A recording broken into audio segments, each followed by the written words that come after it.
شروع کرتا ہوں اللہ تعالیٰ کے نام سے جو بڑا مہربان اور نہایت رحم کرنے والا ہے۔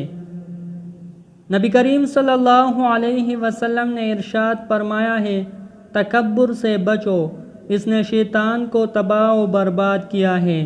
حرص سے بچو، اس نے آدم علیہ السلام کو جنت سے نکالا ہے۔ حسد سے بچو، اس کی وجہ سے قابیل نے حابیل کو قتل کیا ہے۔